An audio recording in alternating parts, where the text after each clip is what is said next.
O Senhor esteja convosco. Ele está no meio de nós. Proclamação do Evangelho de Jesus Cristo segundo Mateus. Glória a vós, Senhor. Naquele tempo, dirigindo-se Jesus aos chefes dos sacerdotes e aos anciãos do povo, disse-lhes: Escutai esta outra parábola. Certo proprietário plantou uma vinha, pôs uma cerca em volta, fez nela um lagar para esmagar as uvas e construiu uma torre de guarda. Depois arrendou-a a vinhateiros e viajou para o estrangeiro. Quando chegou o tempo da colheita, o proprietário mandou seus empregados aos vinhateiros para receber seus frutos. Os vinhateiros, porém, agarraram os empregados, espancaram a um, mataram a outro e ao terceiro apedrejaram. O proprietário mandou de novo outros empregados em maior número do que os primeiros, mas eles os trataram da mesma forma. Finalmente, o proprietário enviou-lhes o seu filho, pensando: ao meu filho eles vão respeitar. Os vinhateiros, porém, ao verem o filho, disseram entre si: Este é o herdeiro. Vinde, vamos matá-lo e tomar posse da sua herança. Então agarraram o filho, jogaram-no para fora da vinha e o mataram. Pois bem, quando o dono da vinha voltar, o que fará com esses vinhateiros? Os sumos sacerdotes e os anciãos do povo responderam: com certeza mandará matar de modo violento esses perversos e arrendará a vinha a outros vinhateiros, que lhe entregarão os frutos no tempo certo. Então Jesus lhes disse: Vós nunca lestes nas Escrituras: a pedra que os construtores rejeitaram tornou-se a pedra angular. Isso foi feito pelo Senhor e é maravilhoso aos nossos olhos. Por isso eu vos digo: o reino de Deus vos será tirado e será entregue a um povo que produzirá frutos. Os sumos sacerdotes e os fariseus ouviram a parábola de Jesus e compreenderam que estava falando deles. Procuraram prendê-lo, mas ficaram com medo das multidões, pois elas consideravam Jesus um profeta. Palavra da salvação. Glória a vós, Senhor. Irmãos e irmãs, uma breve reflexão sobre a palavra de Deus que ouvimos hoje. Nós encontramos nesta liturgia uma síntese de toda a história da salvação, em breves termos, dizendo o que significa Jesus para a humanidade.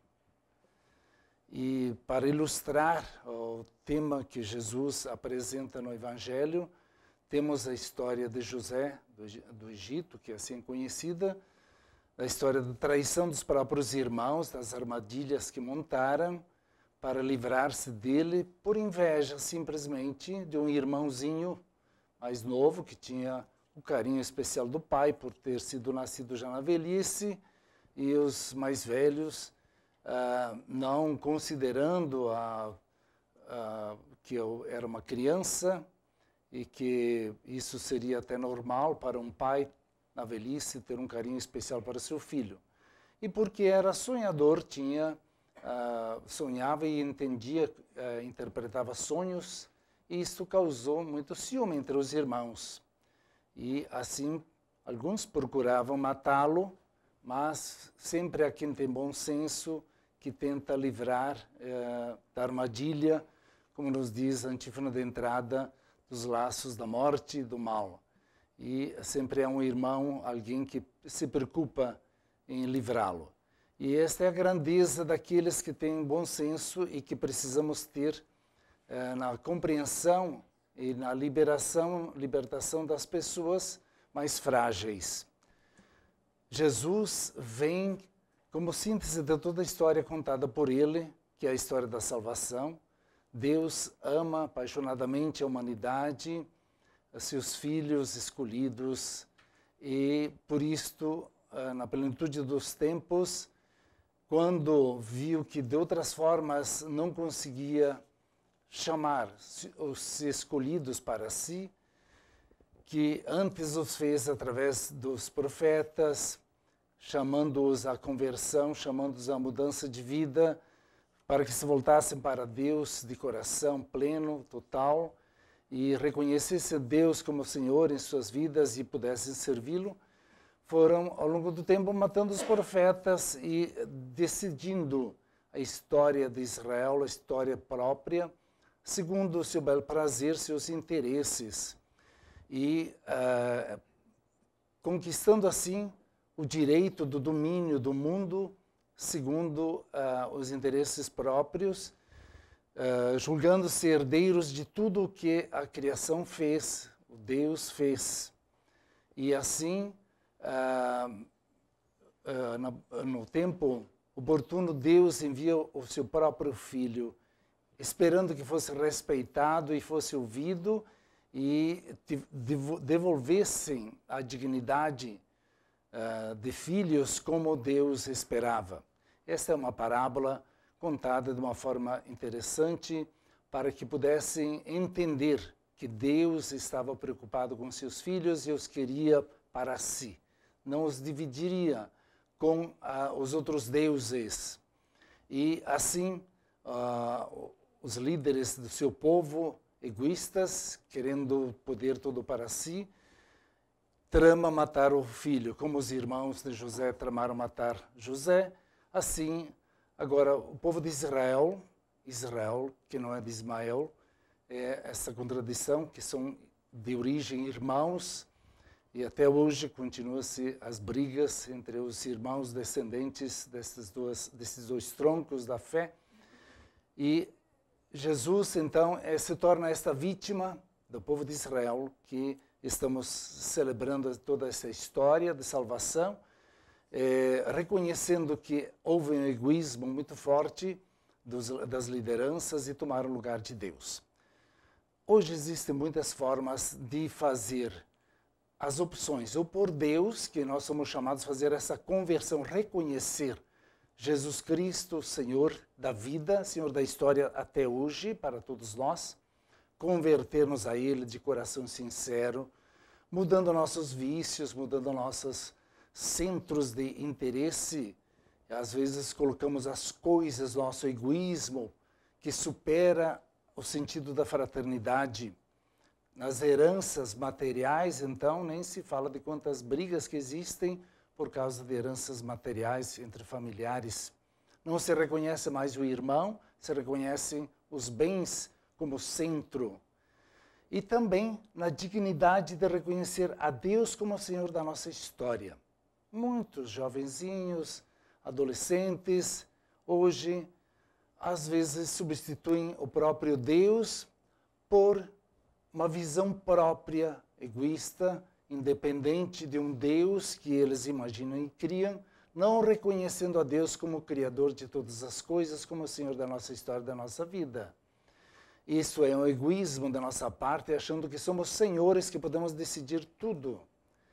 E alguns acham que a religião, ela está aí para dominar, para fazer com que todos pensem da mesma forma. Ora, precisamos pensar da forma de Deus, não da forma da religião. A religião é um instrumento que traz as coisas de Deus e nos leva como caminho ao Pai. Então, ninguém está na frente das religiões para dominar, ou para, pelo menos é o princípio, é apenas ajudar no discernimento, na superação dos nossos egoísmos, para reconhecer a Deus como o Senhor de nossas vidas. E então precisamos sim reconhecer a quem pertence o reino. É a Ele, é o Senhor de nossa vida. De tal forma que pertence a Ele que a nossa vida é dele. Ninguém de nós tem a capacidade e o poder de prolongar um dia sequer em nossas vidas, porque se Deus quiser, atira do momento que Ele melhor entender. Mas precisamos sim ter esse respeito ao Senhor da vida, amor àquele que nos amou primeiro e nos amou com um amor apaixonado e que faz tudo para que sejamos felizes. Nem sempre encontramos esse caminho, nem sempre permitimos que esse caminho flua, seja mais fácil para nós e para os outros. E o nosso egoísmo atrapalha, colocamos pedras no caminho dos outros, tropeços, armadilhas, como nos diz a antífona da entrada. Não é esse o caminho que Deus quer de nós. Quer um caminho da fraternidade, do bom senso, da defesa fraterna, do apoio fraterno, da vida. Porque aqueles que às vezes nós achamos que não servem para nós, que não são nossos amigos ou simpáticos a nós, são aqueles que abrem um caminho para que no futuro, no amanhã, nós tenhamos a saciedade. Como José, pelos seus sonhos, foi preservar a vida de toda a família no Egito, que mais tarde colheram esses frutos. Cabe a nós ajudar no cultivo da seara do Senhor, plantar os bons frutos, cuidar, zelar deles. Outros colherão. Às vezes nós queremos o resultado imediato. Nem sempre vem, mas a nós é pedido para perseverarmos, não duvidar, não desanimar da nossa missão. Deus confia em nós e quando nós achamos que ela está muito pesada é porque talvez pensamos que é só nossa. Não, a missão que Deus nos dá é uma partilha que Deus faz e para nós fazermos a nossa parte. Mas Ele está conosco, ajudando-nos a carregar, às vezes até a cruz que Ele carregou. Em nossos dias, cabe a nós sermos fortes, lutar e apoiar-nos uns aos outros no caminho que Ele nos ensinou, rumo ao Pai. Façamos com fé e devoção esse caminho e prossigamos a nossa liturgia, apresentando a nossa história, a nossa vida e rezando pelo mundo de hoje, as nossas situações de doença, preocupações de tantas famílias, tantos povos, tantas nações, esse pavor que está acontecendo, que pela fé aliviemos essa preocupação, rezemos uns pelos outros, superemos nosso egoísmo e façamos com que o reino de Deus vença e o mal seja superado. Que todos nós nos unamos, tenhamos um só coração, uma só alma, para reconhecer Deus, Senhor da nossa história. E